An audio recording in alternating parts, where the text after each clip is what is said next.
Hello everyone, welcome back to Our Life. Today we're going into the in-between, which is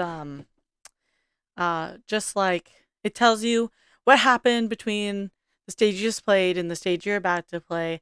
Like all the changes in your life, the new people, kind of give you an explanation of what you're going into and where you're gonna start at, and then you meet people and you just kind of start your summer. Without further ado, all right, everybody, let's get into this. We're gonna end the summer and get into step 3. Yes. There was no denying it. Today was the very last day of summer. Tomorrow you were heading to class. You were excited to go back. Anxiety gnawed at your stomach. It was a bummer. Your feelings were muddled. It's a bummer. Summer had been so much fun. When you thought about going back to school, it was with a sense of loss. Soon you wouldn't be able to choose how your days were spent without the school bell telling you where to be and when. It was with a heavy heart you chose your outfit for the final day of freedom. Life was going to be different. You had to come to think of the summer vacation to be the norm, but school sucked up the majority of the year, whereas summer vacation was just a respite in the middle. So rather than it being different, it was kind of a return to the normal. What did your normal life really mean? You considered how fondly your moms talked about their summer vacations as a kid. You doubly recognized that one year the pattern of school and summer itself would be over for good. It was hard to imagine. You'd gotten distracted, one arm still out of the sleeve. You pulled it through and pulled your mind back to the present. This season had brought about plenty of changes of its own, like Kira's visit, though that too was coming to an end today. You were happy you'd finally gotten the chance to know her. You'd become extremely fond of her. You didn't really like her. Your mind wasn't made up on how you felt about it. You didn't care one way or the other. We like her. The neighborhood was about to feel a lot emptier. You finished dressing and went downstairs, ready to find out what the day held for you. Laying on your belly, you were lounging on the couch in your living room, gave your legs one last good stretch when your moms came over looking amused. Any chance you could make room for us? Hmm. They sat down on either side of you after you rearranged yourself. In doing so, you noticed Elizabeth was fuming from one of the seats at the dinner table. You weren't the only one that caught that. It wouldn't be much longer, Elizabeth. We'll just want to make sure that we're all here to say goodbye before Kira leaves. Fine. Jeez. Please? Ari, could you pop over here to check how it's going, please?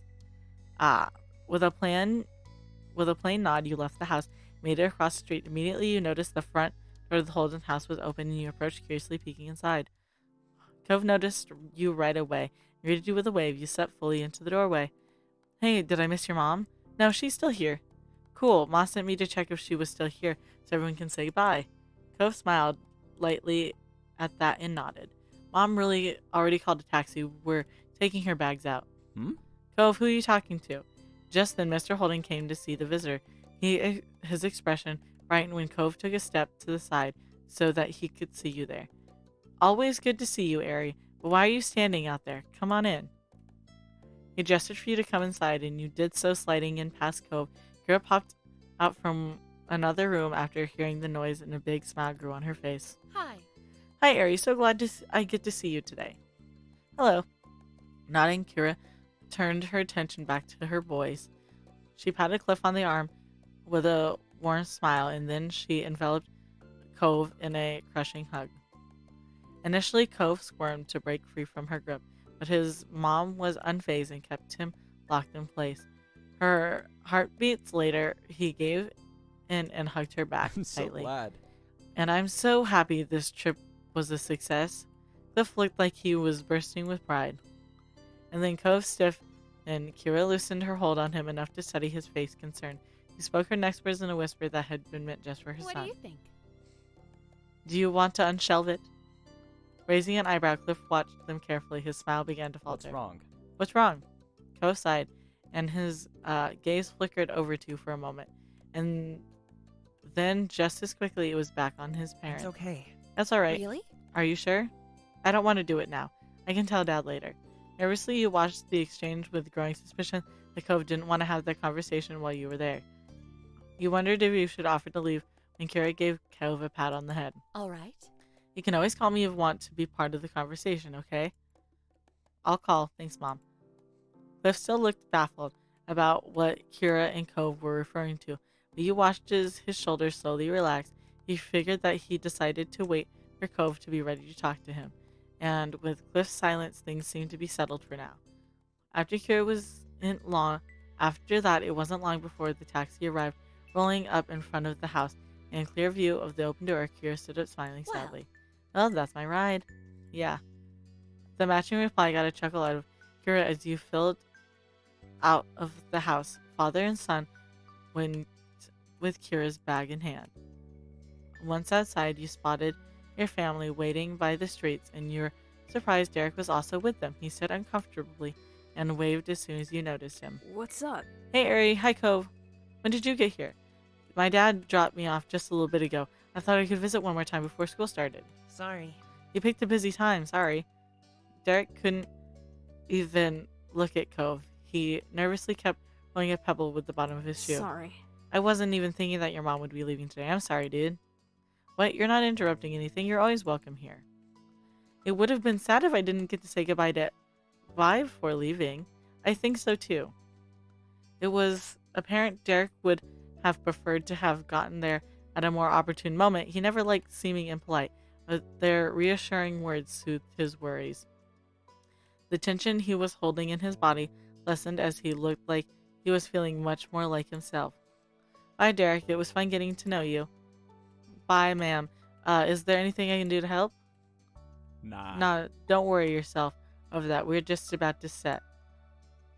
In that short amount of time, Cliff gathered and packed the bags into the trunk. Kira took one last look at everyone inside. All right, I don't want to keep the driver waiting. It's time to head out. The little crowd that had formed around started their chorus of farewells and wishes traveling, but Kira still made no move to get into the taxi. She placed her attention on Cove. I'll call when I get to the airport and when I make it to Nevada. Also, you better call the moment you walk into the door at home. Otherwise, we'll be wondering all night if you got in trouble on the way there. Can do. I can do that. And could you call tomorrow too, so I can tell you how school went? Of course, I want to hear all about it. Kira put a hand on Cove's head and affectionately ruffled his hair one last time. She then let go, only to move on to squeezing his cheeks and her hands instead. Mom, Cove. I love you so much, baby. She was chuckling by the time she freed him and rounded things off with a small tap to the tip of his nose. Cove rubbed his face with a grin. Finally, she walked to the car and while waving and took her seat in the taxi. Cliff hooked an arm around Cove's shoulder and kept him close as it began to pull away for a moment. Cove looked up at his dad and then wrapped an arm across his back. Bye. Bye, Mom. Bye, travel safe. Kira rolled down the window and stuck her head out of it. She waved again, blowing a kiss at Cove and Cliff. See you again. Before she was out of sight, you decided to call out with your family and hers. Wave goodbye, watch quietly. We are loud. As you added your voice to the others, you watched Kira's smile grow larger. A cab turned another road and completely disappeared from view. Cove let go of his dad and took a few steps out into the empty street, still looking in the direction his mom went. He smiled quietly, deep in thought. You got the impression Cove was feeling better than he was earlier. He was finally content with the way things were. You jumped a bit when your mom put a hand on your shoulder, pulling you away from your thoughts. You smiled when you looked at her. This was a great vacation, huh? Yeah, I don't think so. Not an agreement, you shrugged. I don't know. Summer isn't over until the second I fall asleep. No naps for you then. Can't risk accidentally ending summer a few hours too early for the rest of us. Chuckling, you shook your head, amused. Cove walked back over to the group, still genuinely happy. Derek grinned at him welcoming, and everyone else there smiled at him, even Elizabeth. Well? Mom clasped her hands together, bringing everyone's attention back to the present. It's almost lunchtime. I think I'll put something special together. Her eyes sparkled with a plan, and Mom smiled. I bet you could use some help with that. That'd be absolutely wonderful. Derek glanced between the two, his eyebrows furrowed. Is there something I could do? Your mom's exchanged a fond expression. Ma shook her head. How sweet. That's very sweet, Derek, but it's all right. It's not your job. Technically, your dad left you under Cliff's watch. You're meant to be taken care of by him, not doing chores for the neighbors. Mom laughed a little over her own joke. You watched Derek look away discouraged. It's okay. It's okay, I don't mind. He was a little bashful about it. You wondered if Mom's joke had just reminded him he wasn't initially meant to be invited to lunch. It was getting a little awkward. Mom grinned sympathetically, her comment meant to lighten the mood, not bring it back down. Ma tried again to get things moving forward. Why don't you kids go have fun? You all can come back in about an hour. We'll make enough for everyone. Mom nodded in agreement. Sounds good. Another stunning idea, Lonnie. Thanks. Thank you. Yeah, thank you. That sounds like a plan then. I don't want to cramp your style. I've got some stuff to work on, so I can be out of your hair this afternoon. You should come by later too. No reason you should be the odd man out. Mom seemed amused that Cliff rubbed his neck nervously. He grinned, a wavering but pleasant smile. Thanks very much. I appreciate the invite. He looked over the assembled crowd with a knowing glance. I can help too, with as many people as you're feeding. That's going to be a lot of food. Didn't you hear what we told Derek? It wouldn't be fair to make you cook when we're the ones who are inviting you in. Ma raised an eyebrow when Cliff waved it Come off. on. I insist. Derek would be missing time with his pals. This would be a break for me. I'm quite the chef. Ma and Ma exchanged further glances before Mom shrugged. True. An airtight argument. If you're sure, we'll be happy to have you, Chef Cliff. Cliff's grin widened and seemed more hyped than you'd expected him to be about helping with lunch. Cove shook his head, a fond smile on his face. Then all us grown people will be heading inside. I assume the rest of you kiddos are staying out? Maybe not all of them. Ma tilted her head, silently questioned for Elizabeth. Your sister thought for a moment. All right. I'll stay with the kids. That's fantastic. All right, that's great. Both your moms smiled at her, while Derek and Cove didn't seem to appreciate her phrasing. But with the plan decided, the three parents waved and headed for the house. It was just you teenagers now. Elizabeth looked at you and the others, a curious expression on her face. So what now? You silently wondered. Elizabeth only stayed out with you to avoid getting roped into work. Then again, she could genuinely want to hang out. You couldn't tell with your sister. Cove spoke up after no one else did to answer Elizabeth's question. Want to go down to the shopping street? It's been a while. I don't think there's a lot of other things we could agree on. Yeah, sure. Awesome. Sounds awesome to me. Unlike you guys, I haven't been there 1,001 times. It's new to me. Let's go. If you guys really want to. There's nothing else to do. Let's do it. Let's go. You strolled across the road as a group down to the beach and then to the left. It took less than 15 minutes to arrive, one of the conveniences of Sunset Bird. The four of you looked around the familiar shops, trying to see anything caught your attention this time. Derek was the most enthusiastic. He checked out every stall with his eyes wide in wonder. Elizabeth and Cove were in good spirits as well. That's so cool. He ran over to a street magician who was currently doing a card trick. A group of enchanted tourists. Derek clasped when the magician showed a middle-aged man his card. Derek turned back to the group with a curious gleam on his face. What does it take to perform here anyway? Do you just ask somebody, or do you show up and just start doing stuff? Who would you even ask? It's a public street. Hey, Miss Mayor, can I pull a rabbit out of my hat, please? Flopsy is well behaved, I promise. Derek chuckled, his eyes searching up and down the scene. Maybe there's a boss of the shopping street. No one does any of this around my neighborhood. It's just regular stores behind walls. It's different if someone wants a real store, but here I'm pretty sure people just put on their little shows whenever they want and do whatever. It's so neat. Would we be allowed to do something too? Cove laughed and Derek began almost vibrating with excitement. Elizabeth rolled her eyes. What would we do? Well, I don't know what, not yet. I mean, I just found out it's a possibility, you know? But there's gotta be something. We know cool stuff. I'm sure if we think about it, we could plan a show that'd really get a crowd pumped. You thought it was a great idea and wanted to be part of it. You felt he could try this idea, no? You thought Derek needed to abandon that idea stat. He gave a look at the other two. It was a good idea. Oh yeah? We totally should. Woo! Nice. Anyone could count on you. Now we just need the act. It'll come to us. Right. With some amusement, the gang continued to peruse the stalls. Elizabeth found some earrings with a dangling, badly misprinted globe that everyone laughed at.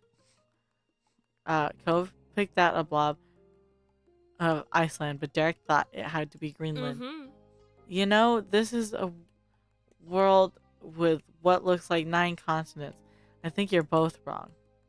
You sided with Cove. Derek, you agreed with his sister. Nah, it's Australia. The other three giggled at your interjection. Suddenly, Cove froze. You stared at him and then tried to see what caught his attention. When you saw a familiar face down the way, it made sense. Between the crowds, his bright hair stood out like neon green bowl in a kitchen sink. It was Jeremy. Jeremy slowly drifted his eyes down the street, and his eyes widened in mutual recognition. He definitely noticed you. Derek frowned and Cove tensed up. You couldn't help but remember the last time you'd seen Jeremy at Miranda's birthday party. No wonder Cove was already defensive. You stood there shocked. You glared at Jeremy. You waved at Jeremy. You decided to smile at Jeremy. Glare. You narrowed your eyes and projected your dislike.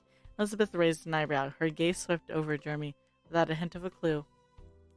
Jeremy simply scoffed to himself, moved deeper into the crowd of people. Derek relaxed, exhausted loudly. I'm glad he's not going to start anything. He peeked over at Elizabeth with a tiny smirk. Nope, wrong button. See, that was the mean kid. What? Huh? She still didn't get it. That first summer day hadn't made nearly as much of an impression on her as it did for Derek, but he smiled and waved it off.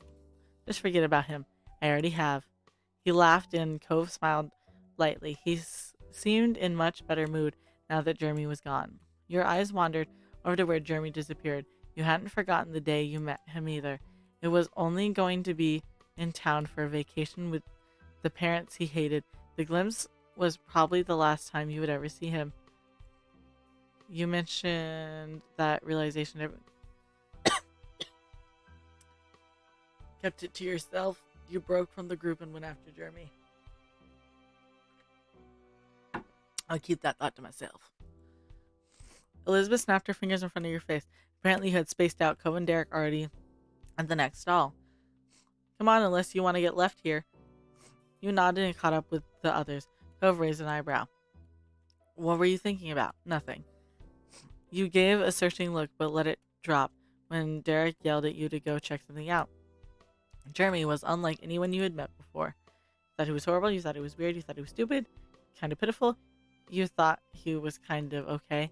You didn't know what to think about him. He's kind of pitiful, honestly. You and the group moved from the stall and from Jeremy.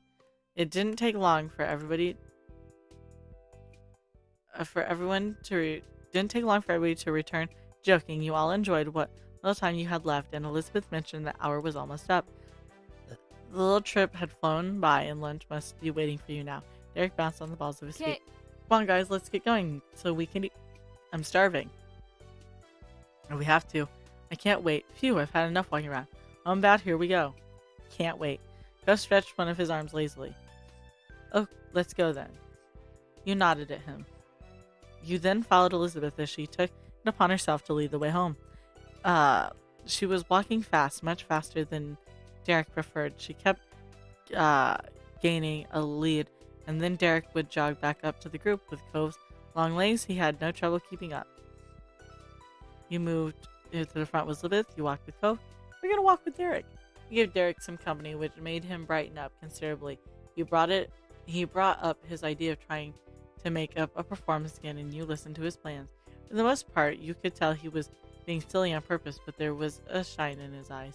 You both got so engrossed in the conversation you didn't notice how far you'd fallen behind your sister until Cove looked over his shoulder and shouted something. Derek grinned, and you tried to make a race to catch up with Elizabeth. It was a pleasant walk home, and in no time you had made it back.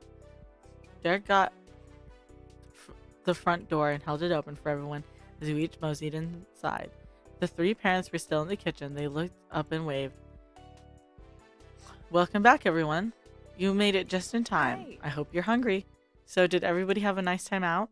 She gestured for people to take seats at the table. Plates and silverware had already been placed out. You took your normal seat. Elizabeth sat across from you, and Derek took the seat to your left. Yeah. Oh yeah, we had a great time. It was fine. Cove shrugged, not willing to say more than that. I really liked it. It was okay, I guess. Yeah, the bank heist went off without a hitch. Your joke got some chuckles going around the table. That's good in my book. Casually, Mr. Holden sat in an empty seat across from Cove.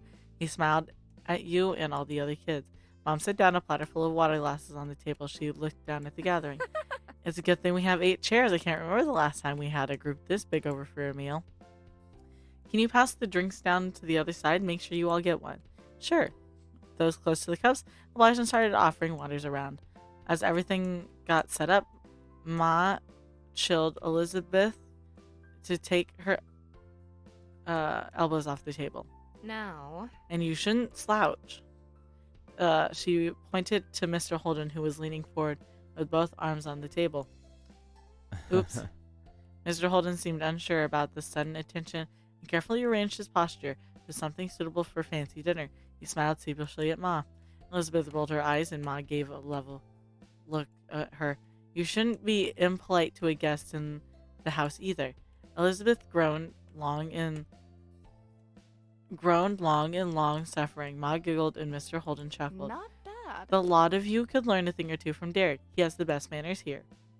Derek blushed, but it was true. His posture was upright and formal. He even held his fork gracefully.